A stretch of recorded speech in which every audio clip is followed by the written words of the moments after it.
ఈ మాట చెప్పినప్పుడు మన ఎలా అయితే క్షమించారో మనము కూడా మన ఎడల ఎవరైనా అపరాధం చేసినప్పుడు మనము క్షమించి మరి మనం ప్రార్థన చేసినప్పుడల్లా వాళ్ళని క్షమిస్తే మన పాపాలు మన దోషాలు కూడా దేవుడు క్షమిస్తాడని మరి ఇప్పుడు చదువుకున్నాం. అలాగనే ఏ తప్పిదము మరి మన ఎడల ఎవరైనా సరే చేసిన ప్రార్థన చేయనప్పుడల్లా వాళ్ళకి తెలియదేసయ్యా అని క్షమించు అని మనం అన్నప్పుడు దేవుడు మన తప్పులు క్షమిస్తాడు, వాళ్ళ తప్పులు క్షమించి వాళ్ళకు మారు మనసు ఇస్తాడు.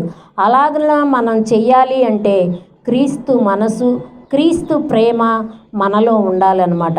మనలో ఉందా లేదా అని ప్రతిరోజు మనము చూసుకుంటూ, ప్రతిరోజు ఒకరిని మనం విమర్శించేవారిగా కాకుండా మనం విమర్శించుకుని